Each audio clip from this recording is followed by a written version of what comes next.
আজি আমি বাগবৰ ৰাজচক্ৰৰ পৰা আহিছোঁ।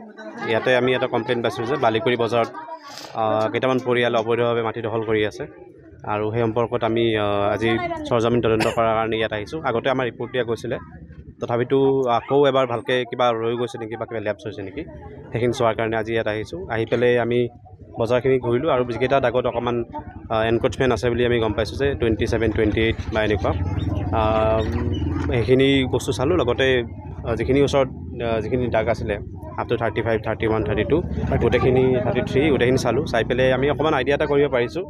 বাকীখিনি যিখিনি আপোনাৰ চৰকাৰী ডকুমেণ্টছ থাকিব বা যিখিনি লেণ্ড ৰেকৰ্ডছ থাকিব সেইখিনি আমি ভালকৈ অফিচত গৈ পেলাই চাই পেলি আৰু যিখিনি চাৰ্কামষ্টেঞ্চিয়েল বা ৰিলেভেণ্ট এভিডেঞ্চখিনি পাওঁ সেইখিনি বেচিছত আমি এটা ৰিপৰ্ট তৈয়াৰ কৰিম। তাৰপিছত বাকী গভৰ্ণমেণ্টৰ ডিচিশ্যন লয় সেইটো লয়। যিহেতু দুটা পক্ষ আছে তেওঁলোক লৈ কি আহ্বান জনাব আপুনি? আহ্বান এইটোৱে যে মানে মেইন কথাটো হ'ল ল' এণ্ড অৰ্ডাৰ, সেইটো যাতে তেওঁলোকে মানে মেইনটেইন ৰাখে আৰু এইটো মানে আল্টিমেটলি যদি তেওঁলোকে কোনোবা যে বেআইনীভাৱে কিবা কাম কৰে বা ল' এণ্ড অৰ্ডাৰ হাতত লৈ বা কাজিয়া পেচালত যদি লিপ্ত হয় সেইটো আমাৰ কাৰণে দিগদাৰ হ'ব বা তেওঁলোকৰ কাৰণেও যিটো প্ৰচেছ চলি আছে সেইটো কাৰণে দিগদাৰ হ'ব। গতিকে সকলোকে মানে শান্তি শৃংখলা বজাই ৰাখিবলৈ অনুৰোধ জনাইছোঁ। কোনো যাতে কোনো ইনষ্টিগেট কৰা কমেণ্ট যাতে নিদিয়ে, কাৰণ এনেকুৱা কিছুমান সমস্যা চব জেগাতে হৈয়ে থাকে। দখল কেতিয়াবা আমাৰ নাজানি পেলাই কৰিব পাৰে বা ইণ্টেনশ্যনেলি কৰিব পাৰে। গতিকে আপোনালোকে চবেই মানে একো হাল্লা নকৰিব বা চিঞৰ বাখৰ নকৰিলে ভাল আৰু চৰকাৰী প্ৰচেছ ফ'ল' কৰিব আৰু চব সমস্যাৰ এটা নহয় কিবা চলিউশ্যন থাকে। গতিকে ডেফিনেটলি ইয়াত যদি কিবা বেদখল আছে তাৰো কিবা চলিউশ্যন ওলাব, নাই যদিওতো ভালেই কথা।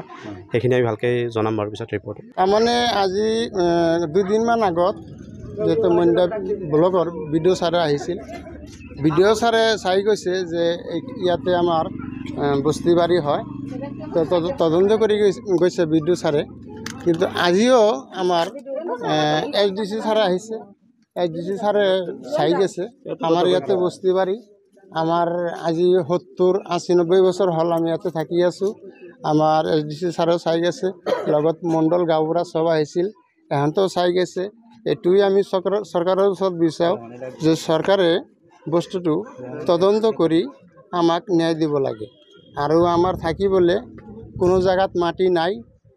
আমাৰ মোটামুটি 50-60জন পৰিয়াল ইয়াতে আছোঁ, ল'ৰা ছোৱালী লৈ। কিন্তু আমাৰ ঘৰত ইমান ইনকাম কৰা মানুহ নাই। আমাৰ ঘৰত চবকেইটা শ্ৰমিক, কোনোমতে আমি দিন হাজিৰা কৰি চলি আছোঁ। আৰু আমাৰ নামত 4-5টামান মানুহ আছে। এই ৰহম এজন মানুহ আৰু মফিদুল ইছলাম এজন মানুহ, আৰু আছে আপোনাৰ এই জংশেৰ আলী, আৰু আছে আপোনাৰ আব্দুল মালেক। এইবিলাক মানুহ আমাৰ মাটিত কমপ্লেইন কৰিছে। সেইকাৰণে আমি চৰকাৰৰ ওচৰত দাবী জনাওঁ যে চৰকাৰে আমি কিমান বছৰ ধৰি ইয়াতে আছোঁ আৰু আমাৰ থাকিবলৈ মাটি নাই, তদন্ত কৰি আমাৰ মাটিখিনি চৰকাৰে আমাক চমজাই দিব লাগে। এইটো চৰকাৰৰ ওচৰত আমাৰ কৰেজৰে অনুৰোধ, আহ্বান। চৰকাৰে আমাক ন্যায় দিব বুলি আমাৰ আশা আছে। মানুহবিলাকে যিবিলাক মানুহ আমাৰ কমপ্লেইন কৰি আছে সেই মানুহবিলাকে SDC মহোদয়ক লৈ আহিছে, আহি কেনে তদন্ত কৰিছে। তদন্ত কৰি চাইছে, SDC মহোদয় চাইছে যে এইখিনি বস্তিবাৰী ঘৰ থকা মানুহবিলাক থাকি আছে, সেই ঘৰবিলাক চাই গৈছে SDC মহোদয়। এতিয়া SDC মহোদয় চাই কেনে যে তদন্ত পালে, সেই তদন্ত মতে সেই ঠাইটো আমাৰ যিহেতু নষ্ট নহয়, ভাঙি নিদিয়ে, আমি সেইটো অনুৰোধ কৰোঁ SDC মহোদয়ৰ। এইটো আমি ইয়াতে থকা আমাৰ দেউতা থাকি গৈছে, মৰি গৈছে। এতিয়া আমাৰো 65 ইয়াৰ্ছ হৈ গ'ল। আমাৰ দেউতা আমি 80-90 বছৰমান হ'লেই ইয়াতে থকা। খাজনা 18লৈকে দিয়া আছে, 18ৰ পিছত আৰু লোৱা নাই। ইমান দিন খাজনা দি আছিলোঁ। এতিয়া এইকেইটা মানুহ কমপ্লেইনকাৰীবিলাক বন্ধ কৰিব লাগে, কমপ্লেইনকাৰীবিলাকক অলপ শাস্তি দিব লাগে।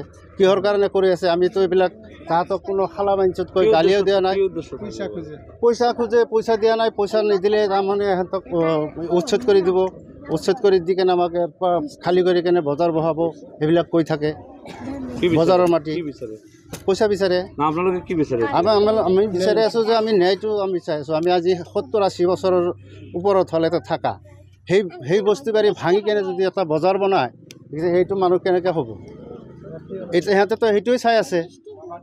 আমাৰ বেলেগ জেগাত মাটি সম্পত্তি আমি কিনিব পৰা নাই। আমি দুখীয়া মানুহ, আমাৰ মাটি সম্পত্তি থাকিলে আমি বেলেগ জেগাত যাব পাৰিলোঁ, ঘৰ বনাব হ'ল। আমি এতিয়া ঘৰ ভাঙি দিলে আমি ক'ত বনাম ঘৰ? আমাৰ ঘৰত বনোৱা জাগা নাই না।